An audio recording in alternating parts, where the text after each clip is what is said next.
बागेश्वर के गरुड़ बैजनाथ में सड़क की बदहाल स्थिति के चलते एक पिकअप असंतुलित होकर नाले में फंस गई, जिससे एक बड़ी दुर्घटना होते होते बच गई। आपको बता दें कि सड़क के कुछ हिस्से में डामर उखड़ने से सड़क बदहाल हो गई है, जिसके चलते क्षेत्र में लगातार दुर्घटनाओं का अंबार लगा रहता है। वहीं आज एक पिकअप असंतुलित होकर नाले में फंस गई। गनीमत रही कि हादसे में किसी तरह की जान की हानि नहीं हुई है। बागेश्वर कपकोट में रिखाड़ी टू वाछम से खाती मोटर मार्ग कटान के दौरान प्राथमिक स्कूल की छत पर बड़ा बोल्डर गिरने से स्कूल में काफी नुकसान हुआ है, जिसके बाद स्कूल की हालत को दुरुस्त किए जाने को लेकर शिक्षा विभाग को अवगत कराया गया है, लेकिन इस बारे में विभाग की ओर से कोई कार्रवाई नहीं की गई। वहीं अब वर्तमान में स्कूल खोले जाने के बाद छात्रों को पढ़ाई करने में दिक्कतों का सामना करना पड़ रहा है, जिसके चलते आज ग्रामीणों ने जिला शिक्षा अधिकारी समेत जिला पंचायत अध्यक्ष को ज्ञापन सौंपा और समस्या के निपटारे की मांग की है। तो अभी हम अध्यक्षा जी के पास गए तो अध्यक्षा जी ने तुरंत ही विभाग को फ़ोन करके उन्होंने आश्वासन दिया। अब हम विभाग के पास प्रशासनिक विभाग के पास गए, शिक्षा विभाग को, तो वो बोल रहे हमें पता ही नहीं है, बताया ही नहीं, जबकि हमारे वहाँ से प्रशासनिक स्कूल से टीचर आए थे, उनके साथ में आए और उन्होंने प्रतिलिपि बना के हर विभाग को दिए। ग्रामीणों के साथ जिला शिक्षा अधिकारी के पास गए थे, इस संबंध में गए थे कि रिखाड़ी टू वाछम मोटर मार्ग से जो खाती को सड़क कट रही थी, उस दौरान हमारा जूनियर हाई स्कूल एक बड़ा बोल्डर आने से क्षतिग्रस्त हो गया था। लेकिन हम ये समस्या लेके आए थे कि आज विद्यालय खुल गए हैं, लेकिन हमारे विद्यालय में अध्ययनरत छात्राओं के लिए विद्यालय में पढ़ने की उचित व्यवस्था नहीं हो पा रही है। बागेश्वर कपकोट के सुमगढ़ में 18 अगस्त 2010 को हुए हादसे को आज भी जिले के लोग नहीं भूल पाए हैं। आपको बता दें कि इस हादसे में 18 मासूम स्कूली बच्चों की जान चली गई थी। वहीं आज विकास भवन के सभी कर्मचारी और वृक्ष प्रेमी किशन सिंह ने विकास भवन में पेड़ लगाकर उन्हें याद किया, साथ ही 2 मिनट का मौन धारण कर उन्हें श्रद्धांजलि दी। उन बच्चों की याद में और आगे समाज को हमेशा जागरूक करने के लिए, ताकि ऐसी आपदाएं दोबारा ना आए, तो बहनों की याद में हमेशा कल के लिए भी छोड़ दो कुछ। और यही जनपद बागेश्वर के सुमगढ़ में जो 2010 में हादसा हुआ था, जिसमें 18 मासूम बच्चे काल की गोद में समा गए थे, उसकी याद में हमारे जनपद के श्रमजीवी पत्रकार संघ के द्वारा श्री किशन सिंह मलड़ा जी की अध्यक्षता में, उनके नेतृत्व में और हमारे विकास भवन के अधिकारी कर्मचारियों के साथ सभी ने सहयोग करके वृक्षारोपण किया है। इसमें रुद्राक्ष के पौधे और काफल के पौधे लगाए गए हैं। सरस्वती शिशु मंदिर के 18 बच्चे असामयिक मौत के आगोश में समा गए थे, जिसमें दो परिवार के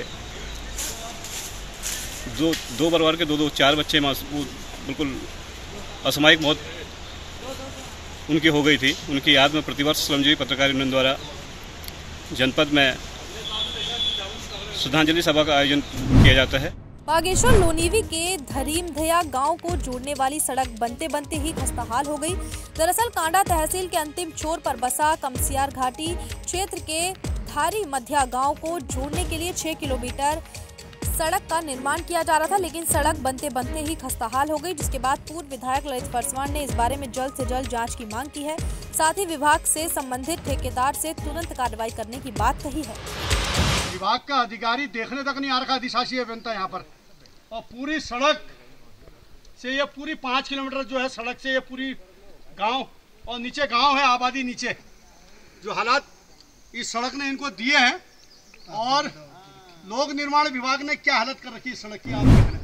बागेश्वर में भाजपा जिला महामंत्री राजेंद्र परिहार ने जानकारी देते हुए बताया कि भाजपा पूर्ण रूप से चुनावी मूड में आ चुकी है। आपको बता दें कि चुनाव में 120 दिन का समय बाकी बचा है, जिसके लिए भाजपा ने पूरा बूथ स्तर का मैप तैयार कर लिया है। वहीं उन्होंने अब बूथ स्तर पर जाकर खासतौर पर कार्यकर्ताओं से मुलाकात कर नए लोगों को भी पार्टी से जोड़ने की कवायद शुरू कर दी है। साथ ही भाजपा मंत्री का कहना है कि 2022 में भी बीजेपी जीत का परचम जरूर लहराएगी। आने वाले समय में 120 दिन लगभग चुनावों के, विधानसभा चुनाव के बचे हुए हैं, तो इसको मद्देनजर रखते हुए भारतीय जनता पार्टी उत्तराखंड प्रदेश में प्रदेश नेतृत्व द्वारा यह एक आह्वान किया गया है कि जो सारे जिले में, सारे 13 के 13 जिलों में जिले की जो टीमें हैं वो अपनी बूथ इकाइयों को और जो बूथ समितियां हमारी पहले से बनी हुई हैं उनका सत्यापन करके उनको चुस्त दुरुस्त करके पूर्ण रूप से ठीक करें।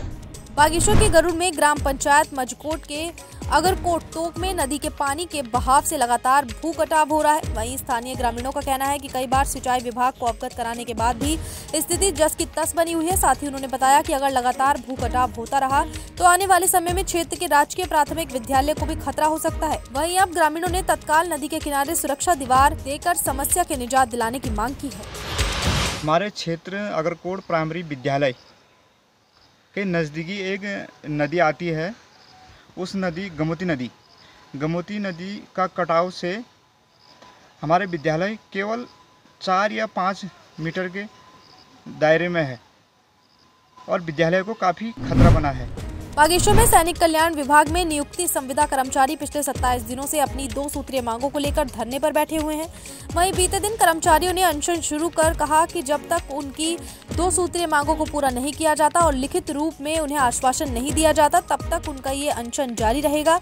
साथ ही उन्होंने मांगे पूरी न होने पर उग्र आंदोलन करने की बात कही है। जिला सैनिक कल्याण बागेश्वर के कर्मचारी दिनांक 23 जुलाई 2021 से अपनी 2 मांग, एक तो विभागीय संविदा पर नियुक्ति और दूसरा जैसे स्थायी कर्मचारियों और अधिकारियों संविदा पर नियुक्त अधिकारियों को 1 जनवरी 2016 से 7वां वेतनमान दिया गया है। हम भी उसी की मांग कर रहे हैं। हमको हमारे विभाग ने 5 साल से 7वां वेतनमान स्वीकृत नहीं किया। बागेश्वर में मुख्यमंत्री पुष्कर सिंह धामी की ओर से ग्रामीण सहायता समूह के सदस्यों के साथ वर्चुअल माध्यम से संवाद कार्यक्रम का आयोजन किया गया। इस दौरान जिलाधिकारी ने बताया कि ब्लॉक से मां भगवती समूह के सदस्यों से मुख्यमंत्री ने वार्तालाप की।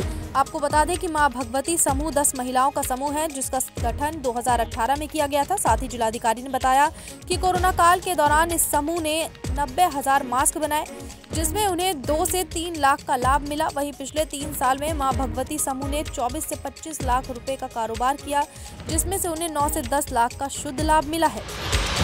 उनसे माननीय मुख्यमंत्री जी ने बात करी है और हमारी महिला समूह ने अवगत कराया कि हमने कोरोना काल में लगभग 88,000 मास्क वितरण किए और हमने अच्छा मुनाफा किया है।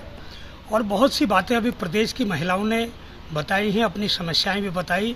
माननीय मुख्यमंत्री जी ने उन समस्याओं के निस्तारण के लिए भी लोगों को अवगत कराया। हमारे यहाँ से जो ब्लॉक बागेश्वर से माँ भागवती जो हमारा समूह है उनके साथ उन्होंने इंटरेक्ट किया है।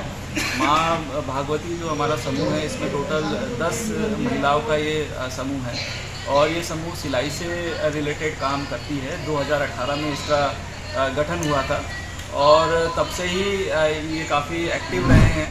बागेश्वर में मंडल सेरा जन जागृति समूह का पुल और रोड की मांग को लेकर धरना प्रदर्शन 8वें दिन भी जारी रहा। इस दौरान उन्होंने कहा कि उनकी केवल 3 ही मांगे हैं जिसमें रोड, पुल और नाली है। साथ ही उन्होंने बताया कि साल 2003 से उन्हें केवल आश्वासन ही दिया जा रहा है लेकिन निर्माण कार्य आज तक नहीं किया गया। वहीं क्षेत्रवासियों का कहना है कि जब तक उनकी मांगों को पूरा नहीं किया जाता तब तक वो धरना प्रदर्शन जारी रखेंगे। रणनीति हमारी स्पष्ट है सर। ये तो 200 मीटर रोड, हाईवे से कनेक्टिविटी, पुल का बनना, नाली का निकास होना और जिन लोगों का जो जगह जा रही है उनको मुआवजा देना।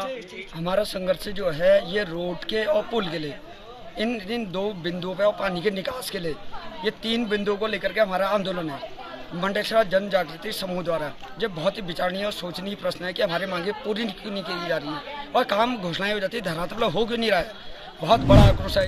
बागेश्वर में बीते 51 दिन से चल रहा जिला पंचायत सदस्यों का वित्तीय अनियमितताओं की जांच और बजट के समान वितरण की मांग को लेकर धरना प्रदर्शन जारी है। इस दौरान उन्होंने कहा कि यदि प्रशासन की ओर से वित्तीय अनियमितताओं की जांच की जाती है और उनके लगाए गए आरोप गलत साबित हो जाते हैं तो वह अपना धरना प्रदर्शन खत्म कर देंगे। वहीं दूसरी ओर जिला पंचायत अध्यक्ष का कहना है कि 3 बार सदस्यों से वार्ता करने की कोशिश की गई लेकिन हर बार की वार्ता विफल हो जाती है। साथ ही उन्होंने कहा कि धरने पर बैठे सदस्य भी मेरे परिवार का हिस्सा हैं, बस थोड़ा सा नाराज हैं लेकिन समय आने पर मान जाएंगे।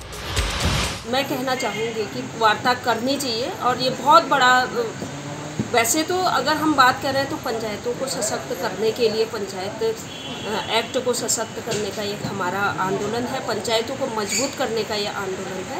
ये छोटी मोटी बात तो नहीं है। जो भ्रष्ट राजनीति आजकल चल रही है उसके विरोध में ये आंदोलन है। जो बजट का हमारा आवंटन है वो तो गलत तरीके से किया है।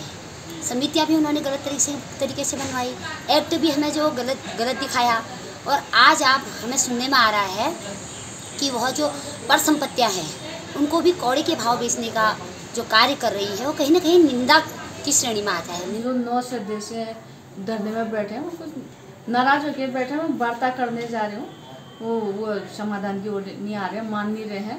तो मैं यही कहना चाहूँगी कि जो सही चीज़ें हैं वो बात रखिए, और जो आरोप लगा रहे हैं वो तो आप पूरे निराधार हैं। वो उन्होंने कभी कुछ लगा रहे हैं, कभी कुछ लगा रहे हैं। मैं नियम के अनुसार काम कर रही हूँ, नियम के अनुसार ही करूँ।